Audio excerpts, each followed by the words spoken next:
সুতরাং শেখ হাসিনার সরকারকে টিকায় রাখার জন্য যদি ভোটের নামে প্রহসন করতে হয়, এটা দেশপ্রেমিক কাজ। শেখ হাসিনার সরকারকে টিকায় রাখার জন্য যদি লক্ষ কোটি টাকা লুটপাট করে ক্যাডার পালন করতে হয়, সেটা দেশপ্রেমিক কাজ। শেখ হাসিনার সরকারকে টিকায় রাখার জন্য যদি 100 জন লোককে গুলি করে মেরে ফেলতে হয়, এটাও একটা দেশপ্রেমিক কাজ। সে বলল ফিলোসফিটা হলো এরকম যে দেশপ্রেমিক হইতে হবে। প্রত্যেক দেশপ্রেমিক হইতে হলে উন্নয়ন করতে হবে, উন্নয়ন করতে হলে রাজনৈতিক স্টেবিলিটি রাখতে হবে, স্থিতিশীলতা রাখতে হবে। স্থিতিশীলতা রাখার জন্য সরকারের ধারাবাহিকতা বজায় রাখতে হবে।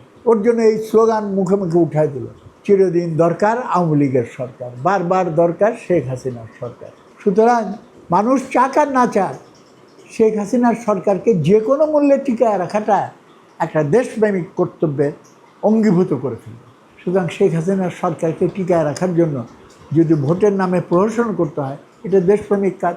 শেখ হাসিনার সরকারকে টিকায় রাখার জন্য যদি লক্ষ কোটি টাকা লুটপাট করে ক্যাডার পালন করতে হয়, সেটা দেশপ্রেমিক কাজ। শেখ হাসিনার সরকারকে টিকায় রাখার জন্য যদি 100 জন লোককে গুলি করে মেরে ফেলতে হয়, এটাও একটা দেশপ্রেমিক কাজ। এটা কোনো অপরাধ না। আইন অমান্য করতে হয় তাহলে এই করে, যদি গুম খুন করতে হয়, যদি আয়নাঘর করতে হয় শেখ হাসিনার সরকারকে টিকায় রাখার জন্য, এই সব কিছু হলো দেশপ্রেমিক কাজ।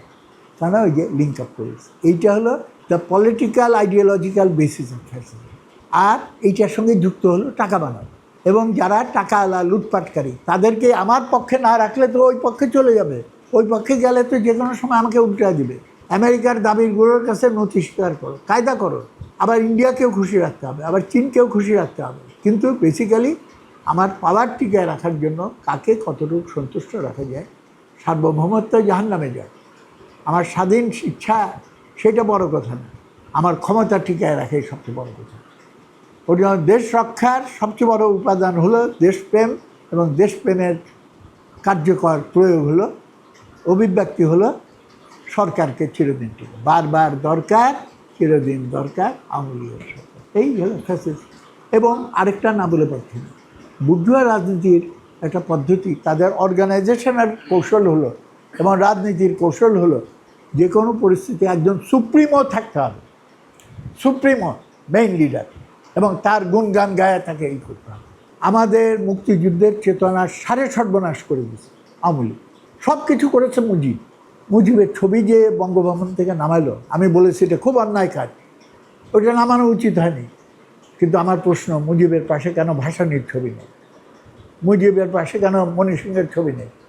মুজিবের পাশে কেন ইলা মিত্রের ছবি নাই? তার পাশে কেন শেরে বাংলার ছবি নাই, মণি সিংয়ের ছবি নাই? মুজিবের একক কৃতিত্ব না? এবং মুজিবকে হাইলাইট করার জন্য মুজিবের বাইরে অন্যরা যেই কাজগুলো করেছে সেইগুলোকে আস্তে আস্তে ইতিহাস থেকে মুছে ফেলার চেষ্টা হয়েছে, এখনও হচ্ছে। অজস্র উদাহরণ আমি দিতে পারবো। আমাদের মুক্তিযুদ্ধ, একটা প্রশ্ন আমি করি, 72-এর সংবিধানের মৌলিক ভিত্তিকে আমি প্রচণ্ডভাবে সমর্থন করি, তবে সেটাকে কিছু সংশোধন করা দরকার। কিন্তু আমার প্রশ্ন, মুক্তিযুদ্ধ হয়েছিল কিসের ভিত্তিতে? 72-এর সংবিধানের ভিত্তিতে, নাকি ডিক্লারেশন অফ ইন্ডিপেন্ডেন্স, স্বাধীনতার ঘোষণাপত্র? স্বাধীনতার ঘোষণাপত্র মানুষ জানেই না এটা সম্পর্কে। হয়তো এটা একটা বড় কারণ যে ওইটা রচনার ব্যাপারে শেখ মুজিবের কোনো ভূমিকা ছিল, তাহলে ওইটাকে হাইলাইট করার কী দরকার?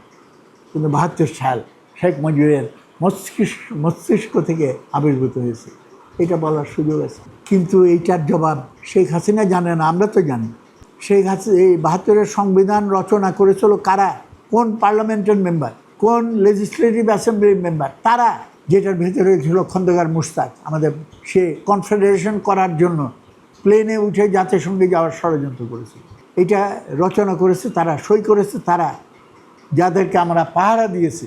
খবরদার এই এমপি চলে যেতে পারে, কেন সরকার থেকে টাকা পয়সা আসতেছে, মানে পাকিস্তান সরকার থেকে, যে তুমি চলে আসো, তোমার ফ্যামিলি আমরা তোমার দেখাশোনা করবো। ওরা যাতে ফেরত যেতে না পারে। ফেরত গেলে পরে পার্লামেন্ট আবার বেশি মেম্বার হয়ে যাবে, তখন তারা বলবে যে অধিকাংশ সংসদ সদস্য তো স্বাধীনতার বিরুদ্ধে। পাহারা দিতেছে। ঘটনাচক্রে তারা যায় নাই, আইসে যখন লিখতে দেওয়া হলো তারা চোখ বন্ধ করে সই করে দিয়েছে। একটা মনে রাখতে হবে, মুক্তিযোদ্ধা 3 রকম আমার ভাষায়। এক রকম হলো আউট অফ কনভিকশন, চেতনায়, বিশ্বাসে তারা মুক্তিযোদ্ধা। আরেকটা হলো সার্কামস্ট্যান্সিয়াল, ঘটনা চক্রে। আরে গুলি গেছে এই দিক দিয়ে, আমি পড়ে গেছি ওই দিকে, এখন এই দিকে তো আসতে পারতেছি না, হ্যাঁ উপায় কি, যাও ওই দিকে মিশে। আর সবচেয়ে নিকৃষ্ট হলো আউট অফ কেয়ারফুল কনসিডারেশন, চিন্তা করে হিসাব করে দেখছে ওই দিকে থাকলে কত লুটপাট করতে পারবো, এই দিকে থেকে কত লুটপাট করতে পারবো, ব্যক্তিগত স্বার্থের ক্যালকুলেশনের ভিত্তিতে মুক্তিযুদ্ধ। এই তো আমরা জানি।